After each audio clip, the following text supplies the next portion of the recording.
भारतीय संस्कृति और परंपरा में एक और चीज जो सबसे ज्यादा फेमस है वो है रंगमंच।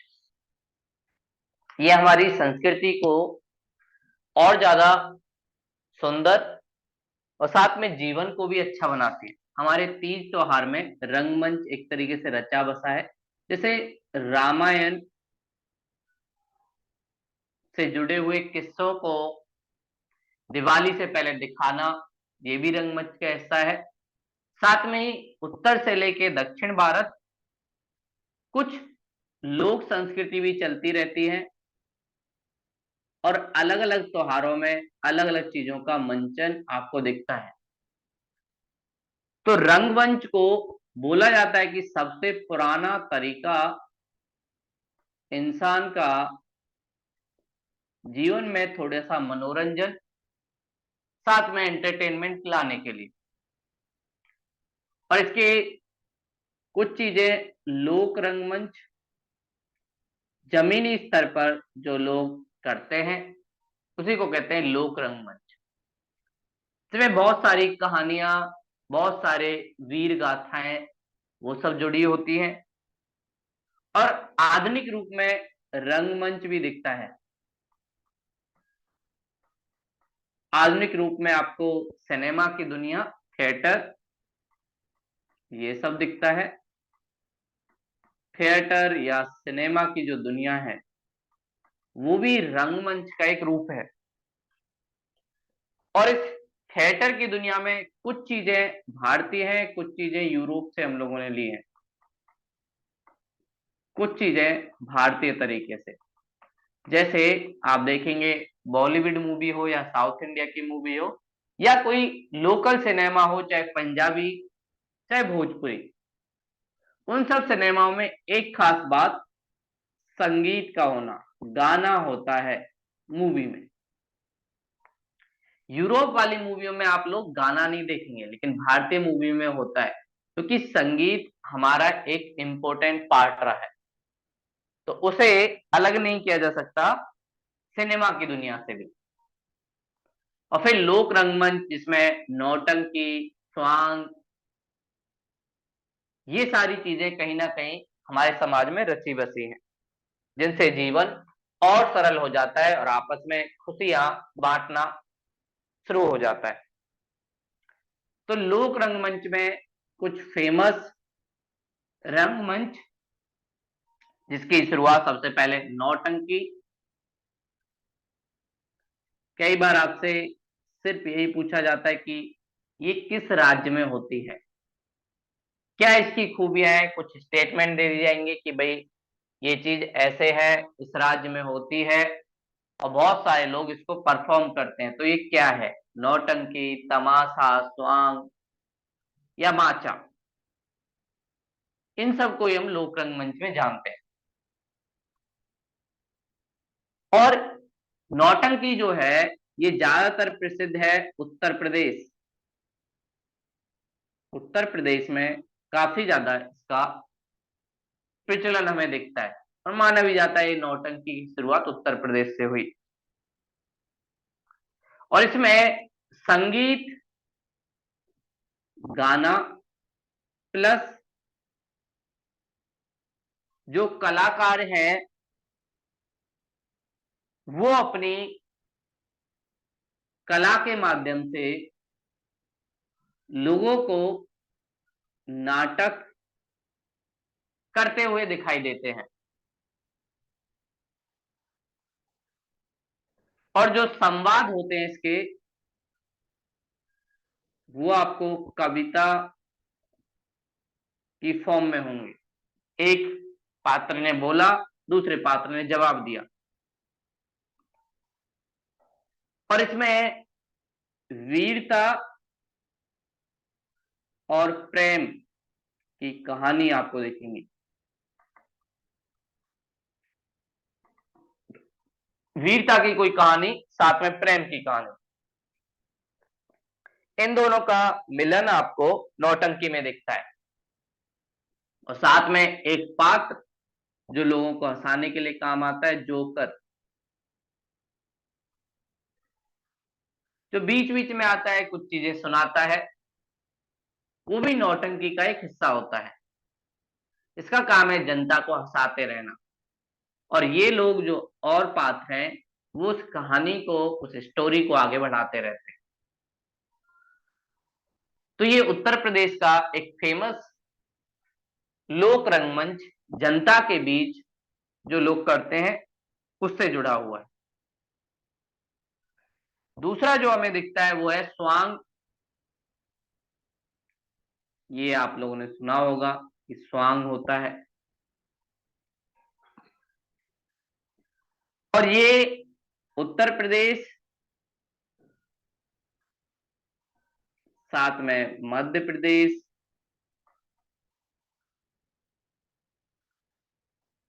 और राजस्थान, इस क्षेत्र में काफी ज्यादा फेमस है। और यहां पर महिला और पुरुष दोनों पात्रों का अभिनय पुरुष ही करते हैं। अब धीरे धीरे महिलाएं आने लगी हैं, लेकिन पहले पुरुष ही एक तरीके से करते थे। इसमें भी वही संगीत और साथ में नाटक, कुछ कहानियां जो लोक जीवन में काफी ज्यादा प्रसिद्ध हैं, चाहे उसमें राधा कृष्ण की स्टोरी हो या सुदामा की स्टोरी हो, वो सारी चीजें इसमें दिखाई देती हैं। और इससे लोगों को काफी आनंद सुख मिलता है। ये भी त्योहारों के टाइम पे, होली दिवाली, इस टाइम में स्वांग आपको होता हुआ मिलेगा। और इस स्वांग से जो ग्रामीण संस्कृति है, एक बार फिर से अपने जीवन में उमंग, खुशी उसको महसूस करने लग जाती। मध्य प्रदेश में माचा एक लोक मंच का सबसे प्रसिद्ध रूप है। ये मध्य प्रदेश में आपको दिखता है।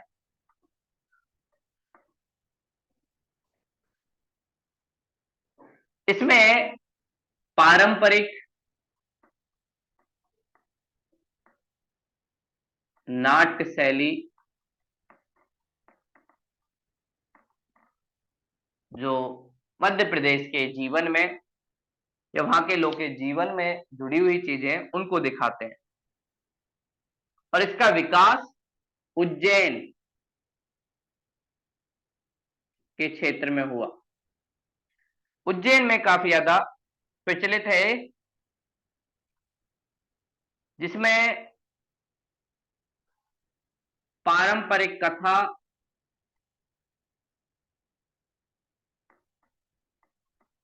प्रसंग, इनको दिखाते हैं। और काफी ज्यादा हंसी मजाक के साथ साथ व्यंग,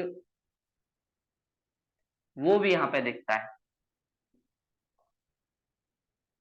और कई बार हास्य व्यंग थोड़ा सा अश्लील हो जाता है, इसलिए माचा को देखते टाइम कुछ लोगों को वर्जित किया जाता है, मतलब उनको अलाउ नहीं होता, जैसे महिला और बच्चे। महिला और बच्चों को माचा देखना अलाउ नहीं होता। जो अडल्ट पुरुष हैं, वो ज्यादातर माचा को देखते हैं। और मध्य प्रदेश में अभी भी ये लोक संस्कृति में आपको दिख जाएगा, काफी ज्यादा वहां पे फॉलो किया जाता है और बहुत सारे लोग इसको करते भी हैं।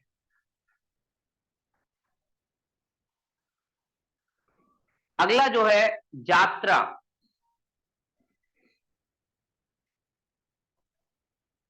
सबसे पहले हमने नौटंकी देखा उत्तर प्रदेश में, दूसरा स्वांग उत्तर प्रदेश, मध्य प्रदेश, राजस्थान, और तीसरा देखा माचा मध्य प्रदेश में। अगला जो चौथा लोक रंगमंच हमारा है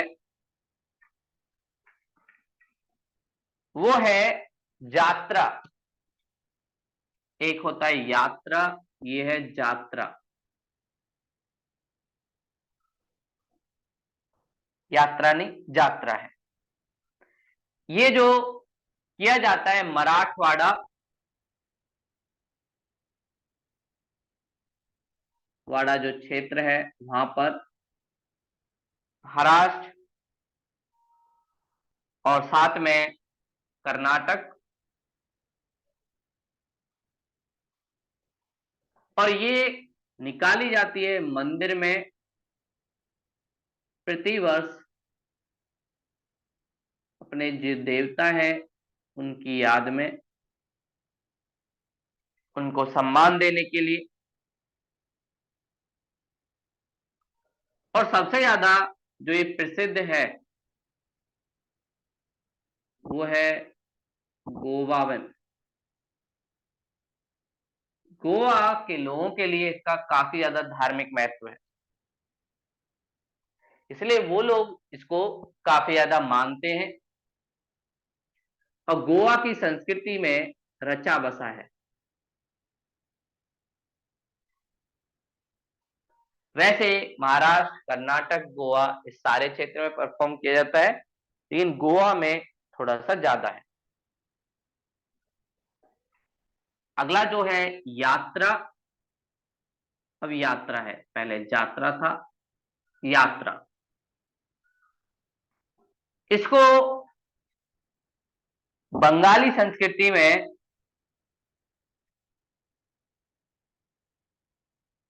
देखा जा सकता है और इसको फेमस करने वाले एक वैष्णव संत जो भक्ति आंदोलन से भी जुड़े हुए हैं, जिनका नाम है चैतन्य महाप्रभु। चैतन्य महाप्रभु, इन्होंने काफी ज्यादा इसको फेमस किया। धीरे धीरे हमारे समाज में और देश के अलग अलग क्षेत्रों में दिखने लगा, जिसमें आप देखते हैं बहुत सारे लोग हरे रामा हरे कृष्णा ऐसे करते करते गलियों से निकलते जाते हैं। वही ये यात्रा है जिसे चैतन्य महाप्रभु ने फेमस किया। और इसमें वैष्णव है तो इसका मतलब कृष्ण जीवन से जुड़ी हुई बातें, रथ यात्रा निकालना हो, वो सारी चीजें आपको दिखेंगी। और हमारे राष्ट्रीय आंदोलन के दौरान भी इसका काफी उपयोग किया गया। लोगों में चेतना, आत्मविश्वास और जागरूकता लाने के लिए इसका उपयोग किया गया। साथ में इसका उपयोग सामाजिक बुराई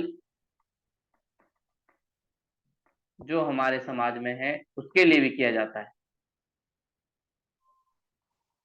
जैसे समाज में महिलाओं के खिलाफ भेदभाव, शायद दहेज को लेके हो, साथ में निम्न जातियों के साथ जातिगत भेदभाव या छुआछूत का मुद्दा हो, इन सबको इस यात्रा में उठाया जाता है और बंगाल की संस्कृति का एक इंपॉर्टेंट हिस्सा और चैतन्य महाप्रभु जी के द्वारा दिया गया। अगला है सांग। एक हमने देखा था स्वांग और ये है सांग। ये सांग आपको जो दिखेगा वो दिखेगा हरियाणा में।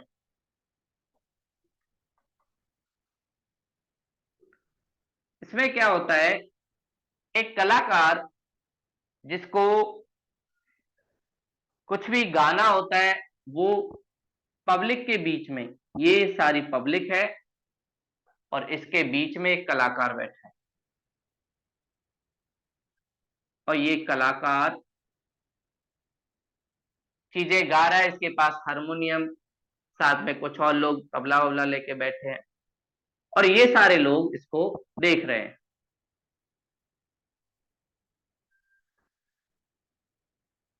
तो बीचों बीच जनता के बैठकर ये गाता है और खुले स्थान पर ज्यादातर ये चीजें होती हैं। और ये कुछ रसिया या कुछ कहानी या कुछ गीत, ऐसी चीजें सुना देता है और चारों तरफ इसके श्रोता बैठते हैं जो इसकी बातें सुनते हैं। हरियाणा की संस्कृति में काफी ज्यादा फेमस और वहां के लोगों का एक अभिन्न भाग, उनके वहां भी त्योहार अलग अलग अवसरों पर दिखता है। अगला जो है करयाल,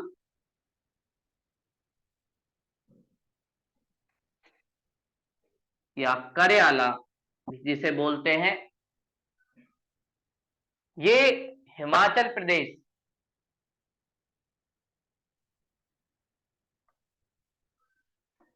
प्रदेश का एक नाट्य रूप है जिसे वहां के लोग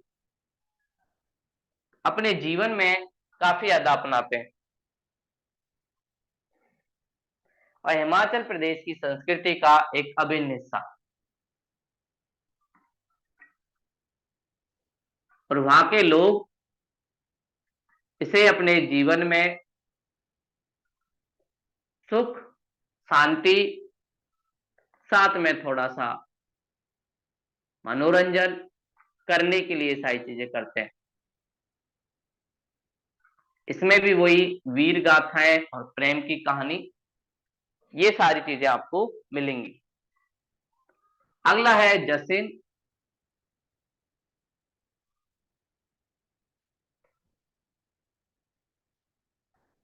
ये आपको कश्मीर में मिलेगा और कश्मीर घाटी में लोगों का एक इंपॉर्टेंट रंगमंच, और इसमें भी हंसी मजाक शामिल होती है। साथ में समाज के अंदर मौजूद बुराइयों पर भी व्यंग किया जाता है।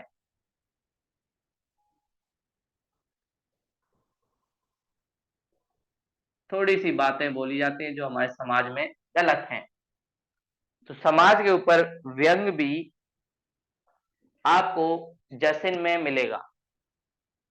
और जम्मू कश्मीर के जीवन में एक इम्पोर्टेंट हिस्सा है, वहां के लोग इसको काफी ज्यादा करते हैं।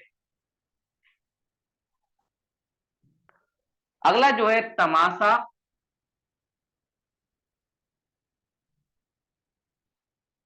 तमाशा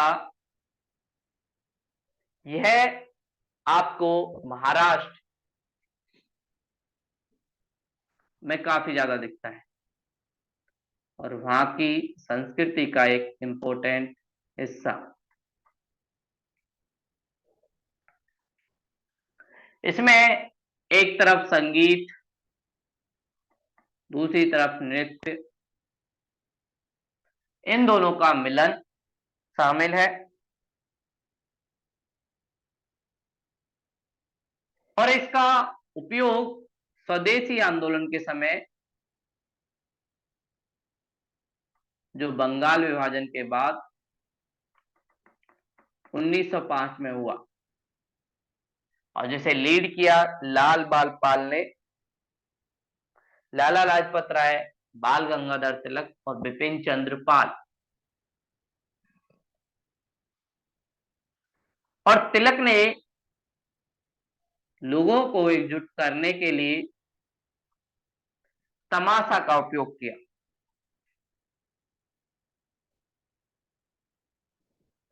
और इनकी कोई विशेष वेशभूषा नहीं होती, जैसे जनसामान्य रहता है वैसे ये लोग रहते हैं, ज्यादा कुछ वैसी चीजें ये लोग नहीं करते। सामान्य जनता की तरह सफेद टोपी, सफेद कुर्ता और धोती, वही इनका वस्त्र होता है। ये हमने उत्तर भारत और पश्चिमी भारत के कुछ लोक रंगमंच जाने। अब दक्षिण भारत में भी कुछ लोक रंगमंच मिलते हैं इसी प्रकार के, जिनमें सबसे पहले एक जो फेमस है वो है मडियाट्टू। नाम से आपको लग रहा होगा कि दक्षिण भारत का है। मडियाट्टू ये फेमस है केरल में। केरल में काफी ज्यादा इस रंगमंच को महत्व है, और धर्म से जुड़ा हुआ एक अनुष्ठान है। अनुष्ठान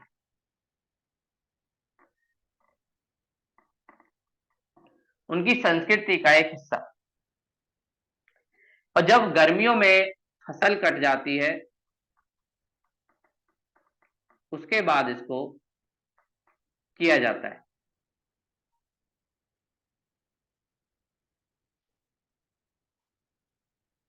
और ये हर वर्ष काली मंदिर के लिए किया जाता है, और दिखाता है कि अच्छाई की जीत हमेशा बुराई पर होती है। जीत बुराई पर होती है। और इसके महत्व को देखते हुए 2010 में यूनेस्को, एक international organisation, united nation education social and cultural organisation, इसने विश्व धरोहर सूची में शामिल कर लिया। ये विश्व की धरोहर है।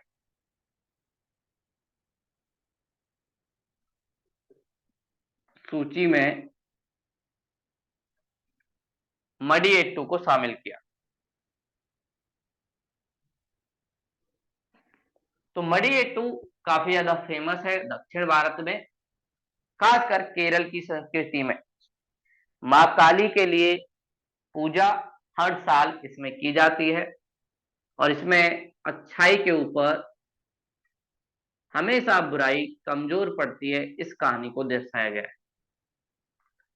केरल में ही एक और चीज जिसे हम थेय्यम के नाम से जानते हैं, थेय्यम, ये केरल में ही मिलता है। और ये केरल में पूर्वजों की पूजा, जो वहां के पूर्वज हैं उनकी पूजा से जुड़ा है।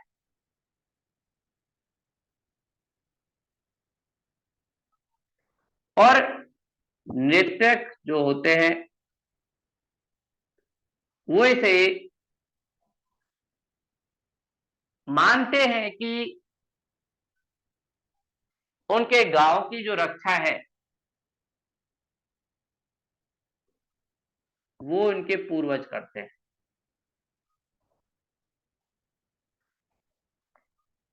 गांव की रक्षा करने की पूरी जिम्मेदारी उनके पूर्वजों की है।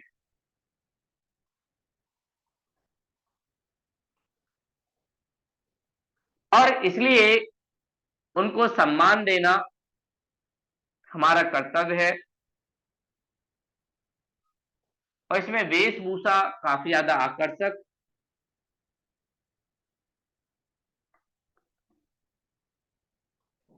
और ये लोग अपने देवी देवता को याद करते हैं और उनसे बोलते हैं कि आप इसी प्रकार हमारे गांव की रक्षा करते रहो और हम लोग आपके सम्मान में ये सारी चीजें करते रहेंगे। तो ऐसी चीजें आपको थेयम पूर्वजों की पूजा के रूप में केरल में मिलती है। इसे उत्तर भारत में भी की जाती है पूर्वजों की पूजा। दिवाली के आसपास आप देखेंगे उसमें वो लोग बहुत सारे अनुष्ठान करते हैं। ऐसे ही दक्षिण भारत में थेयम उसमें भी किया जाता है। अगला जो अंकीय नाट उत्तर पूर्वी भारत, और आप लोगों को याद होगा हमने एक व्यक्ति शंकर देव उनके बारे में सुना था। शंकर देव जिन्होंने एक कल्चरल डांस सांस्कृतिक नृत्य सत्रिया को बनाने में एक अहम भूमिका निभाई। उन्होंने इस अंकीय नाट को जन्म दिया और इस नाट्य परंपरा को आगे बढ़ाया। इसमें कुछ रंगे हुए मखौटे इसका उपयोग किया जाता है।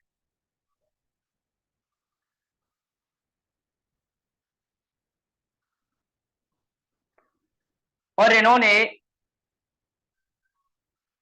एक ग्रंथ अंकीय नाट की रचना की थी। उसी का मंचन करने के लिए एक मंडली बनवाई और फिर लोक रंगमंच में उसे इंक्लूड कर दिया। और फिर आगे चल के इसी अंकीय नाट से असम का एक नृत्य सत्रिया नृत्य आगे बढ़ा। तो असम की संस्कृति में अंकीय नाट का बहुत ज्यादा महत्व है।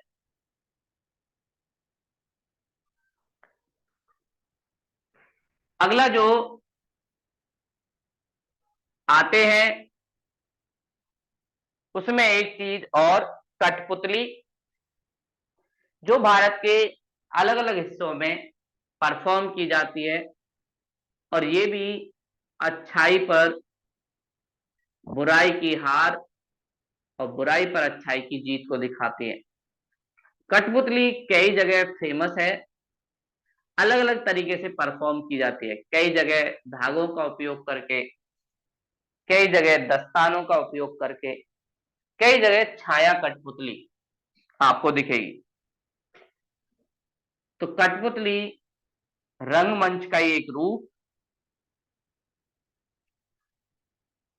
और अलग अलग राज्यों में अलग अलग तरीके से उपयोग।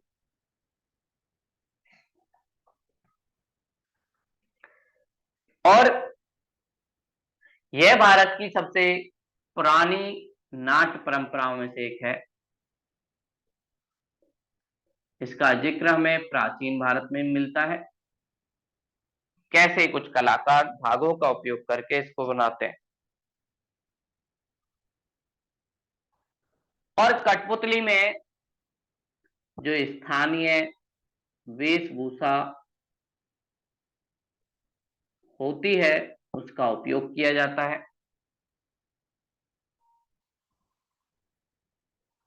साथ में इसमें जो कलाकार हैं वो कुछ कहानियों को प्रदर्शित करते हैं इन कठपुतलियों के माध्यम से। और अभी जो फेमस है वो राजस्थान की काफी ज्यादा फेमस है। राजस्थान आप जाएंगे या किसी क्षेत्र में जाएंगे घूमने तो वहां पे कठपुतली आपको दिखेगी और राजस्थानी परिधान में ये सारी चीजें आपको दिखती है। और राजस्थान में जो कठपुतली की जाती है वो धागे से, हाथों में बहुत सारे धागे बंधे होते हैं। जो कलाकार इन कठपुतली को, वो थोड़ा सा पीछे रहता है और नीचे आप लोगों को वो कठपुतली जो बहुत सारे कपड़ों का यूज करके, कई बार लकड़ियों से, कई बार अलग अलग तरीके से उनको बनाया जाता है, तो धागे का उपयोग ये लोग करते हैं। और उड़ीसा में इसी धागे कठपुतली को अलग नाम से जाना जाता है। वहां से सांखी कुदई है उसी प्रकार की कठपुतली, बस नाम अलग है। और इसी धागा कठपुतली को कर्नाटक का जो क्षेत्र है उसमें गोम्बियट्टा, इसके बारे में क्वेश्चन पूछा गया है, गोम्बियट्टा क्या है, तो कठपुतली का एक रूप जिसका मंचन धागे से किया जाता है। तमिलनाडु में से बोम्ब लट्टम, बॉम्ब लट्टम तमिलनाडु में कहा जाता है। गोम्बियट्टू कर्नाटक, बॉम्ब लट्टम तमिलनाडु। और महाराष्ट्र में माला सूत्र,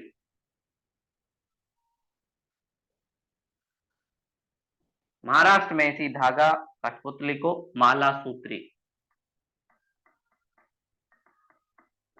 सब जगह परफॉर्म कठपुतली की जाती है धागों का यूज करके, तो उसे माला सूत्री। और केरल में भी कठपुतली का मंचन होता है, लेकिन ये धागे वाली नहीं होती, इसमें दस्ताने पूरे हाथ में पहन लिया जाता है, उसके बाद किया जाता है। हाथ में सारी चीजें पहनी जाएंगी, उसके बाद आपको ये दिखेगा, जिसे कहते हैं पावा कुथु कली। कली काफी ज्यादा फेमस है केरल में, चाहे हम कथकली जो नृत्य देख रहे थे उसमें हो या इस दस्ताना कठपुतली में हो, ये भी इनके यहाँ काफी ज्यादा फेमस है। और कठपुतली के माध्यम से कई बार सामाजिक चीजों को भी दिखाया जाता है, कई बार लोक कथाओं का विकास भी आप कठपुतली के माध्यम से देख सकते हैं। ये सारी चीजें आपको कठपुतली में दिखाई देती हैं। और लोक संस्कृति को दिखाने के लिए इन सब का उपयोग किया जाता है। अगला जो हमें दिखता है वो है भाण पथेर। भाण पथेर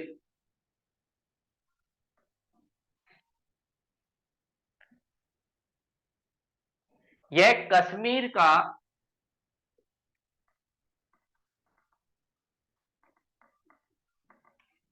कश्मीर की जो संस्कृति है उसका एक पारंपरिक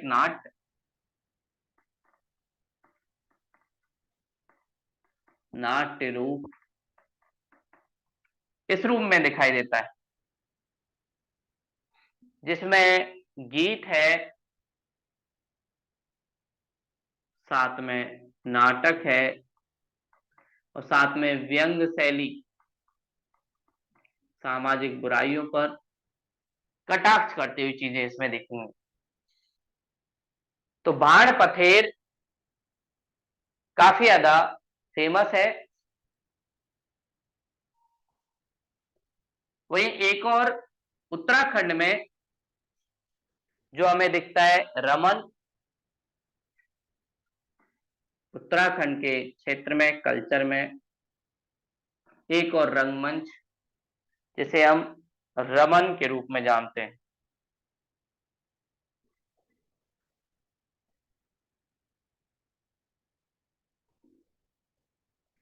उत्तराखंड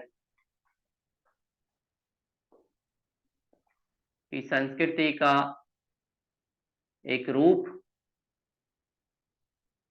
और इसमें स्थानीय देवता के लिए ही मंचन होता है।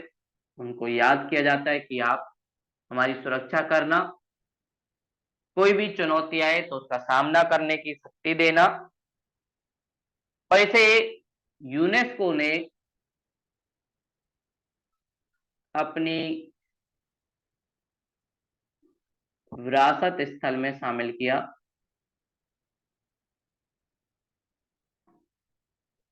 इसलिए भी काफी प्रसिद्ध था। ऐसे ही और भी बहुत सारे लोक रंगमंच अलग अलग राज्यों में दिखाई देते हैं। जैसे कुडियाट्टम केरल का एक और रूप, कुडियाट्टम, अट्टम वाली जाला चीज केरल में ही पाई जाती है। इसमें मंदिर के अंदर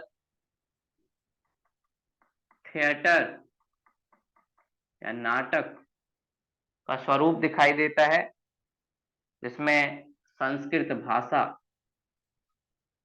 का प्रयोग ये करते हुए दिखाई देते हैं, संस्कृत भाषा का प्रयोग करते हैं।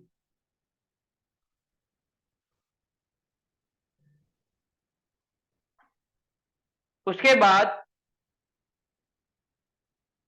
रावण छाया कठपुतली, रावण छाया कठपुतली, ये आपको शैडो कठपुतली, जिसमें आपको रियल में कठपुतली नहीं दिखेगी लेकिन छाया उसकी पड़ेगी। और ये भी काफी ज्यादा फेमस है उड़ीसा के क्षेत्र में, वहां पर इसे परफॉर्म किया जाता है।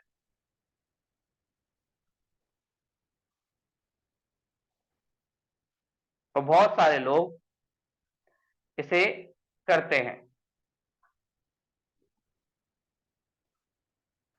तो ये हमने लोक रंगमंच के बारे में देखा। अगला टॉपिक जो हमारा होगा भाषा एवं साहित्य। इसमें हम जानेंगे भाषा और साहित्य का विकास उत्तर भारत में कैसे हुआ, चार वेद, फिर उपनिषद, उसके बाद दक्षिण भारत की कुछ भाषाएं तमिल, तेलुगु, मलयालम, उसमें कैसे हमारे साहित्य और भाषा का विकास हुआ, और उनसे क्या क्या चीजें हमें मिलती हैं जो हमारे समाज को और बेहतर बनाने के लिए और नैतिक स्वरूप देने के लिए क्या क्या चीजें की। तो जो भी उन्होंने बातें लिखी, उन सारी बातों का जिक्र आप लोगों को इनमें मिलेगा। तो ये आज की क्लास थी। अगर आप लोगों को कोई डाउट हो तो आप लोग पूछ सकते हो।